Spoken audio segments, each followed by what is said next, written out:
はい、どうも皆さんこんにちは。坊主でございます。セカンドチャンネルです。ご覧いただきありがとうございます。今日なんですけれども、断酒してだいたい45日が経ちましたので、そのレポートと、あと、ポッドキャストで聞いたアイディアとはどこから降ってくるのか、ちょっと面白いことを聞いたので、それを共有したいと思いますので、どうぞお付き合いくださいませ。はい、断酒45日目でございます。今のところ順調です。一滴も飲んでおりません。でもノンアルビールは結構飲んでます。それはどうなのかっていう感じなんですけれども、晩酌みたいな感じで、一日の終わりにちょっとビールの味が欲しいなって時にノンアルビールは重宝しておりますね。メインチャンネルで出したノンアルコールビール飲み比べで、ベリタスブロイってやつがすごい美味しかったんですけど、成城石井で売ってはいるんですが、ちょっと遠いので、なかなか手は出せない状況で、今はおそらく日本で一番売れているであろうアサヒドライゼロを1日1本ぐらいかな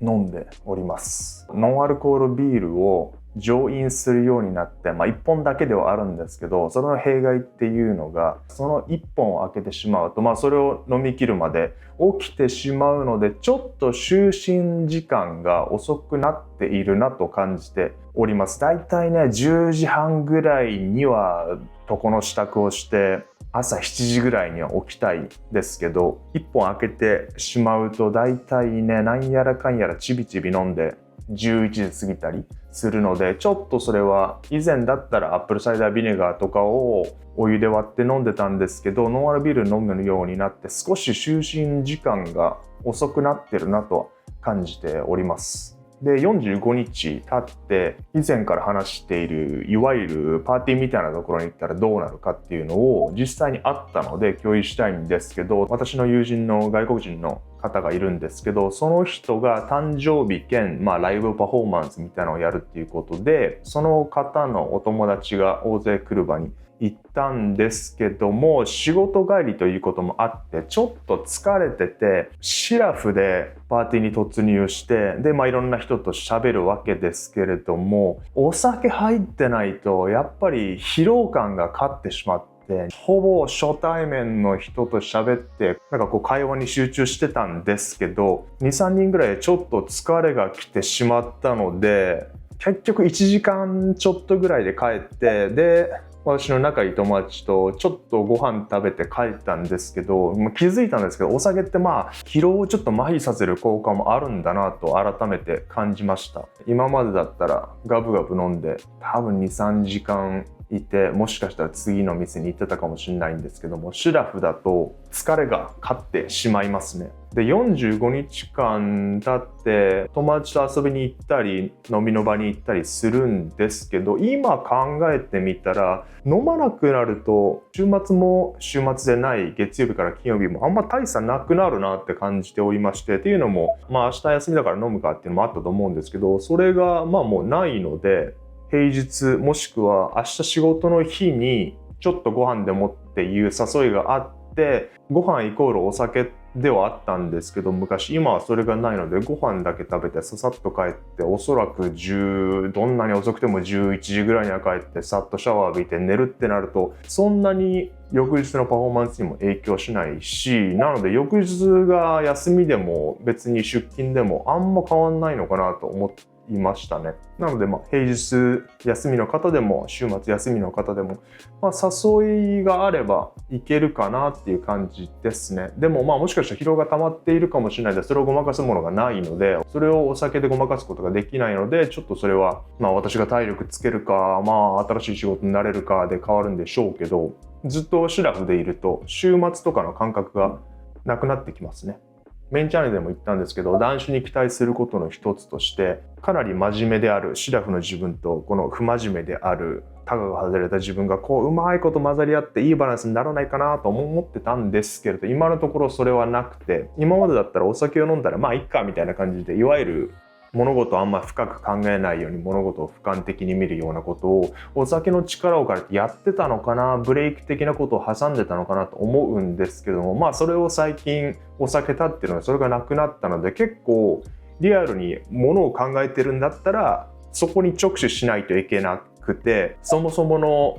考回路を変えないとずっと考え込んだり、ずっとああでもないこうでもない言いながら頭の中がうるさい状況になってきているので、ちょっとそれは慣れるか何かしらの対策をしないといけないなと思いました。なんかこうお酒を飲んでネジを緩める効能がなくなったので、今のところは真面目の方のシラフの自分が優勢でかなり勝っちゃってるので、もう少し気楽に生きてる自分っていうのが今結構小さくなっているので、これがもう少しバランスよくならないかなと期待してはおります。で、もう一つがポッドキャストで聞いたちょっとシェアしたいなという面白い話があったんですけど、それは私が愛聴しているジョー・ローガンのポッドキャストで、この人UFC の格闘技のコメンターだったりだとか、もともとスタンドアップコメディアンで今世界一のポッドキャスターになっている人なんですけども、この人いろんな大麻から始まりいろんなドラッグを試しているんですけれども、その中でめちゃくちゃハイになった時に果たしてアイデアというものはどこからやってくるのか、いわゆるそのアイデアが降ってくるだとか、音楽でいうそのマスターピースみたいなのがアーティストの元に降ってくるだとか、もしアイデアというものが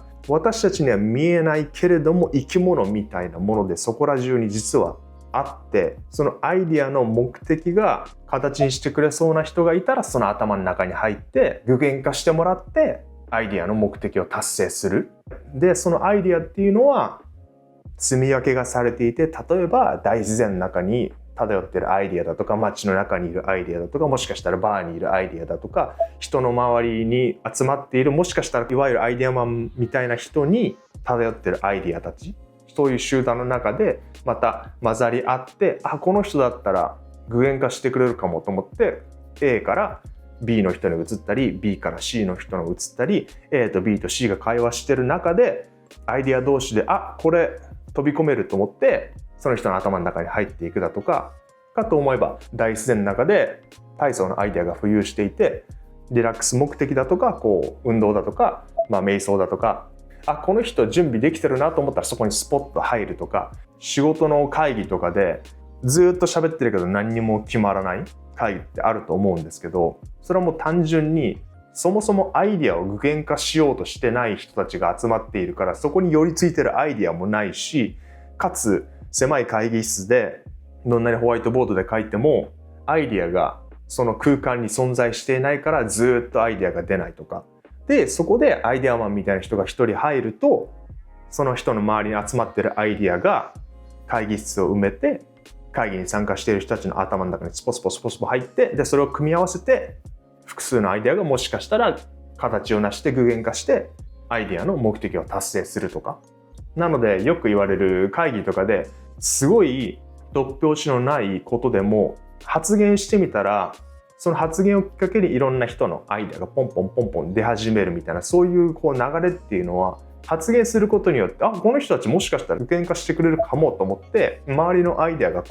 その会議室の周りに集まってきて、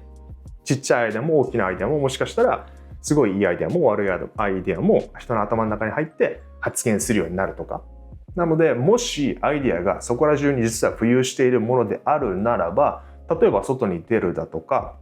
いつもとは違ったところに行く、旅行に行く、違う人に会う、新鮮な体験をするっていうのはどっちかというとこのポケモンを捕まえに行くような感じで、そこに行かないと捕まえれないアイデアがいる、もしくはそこに行ってアイデアに自分についてきてもらう、そのアイデアたちを組み合わせて具現化もしくは実現化するように促すみたいなこともあるのかなと思っていて、なのでコンフォートゾーンから抜け出せとか、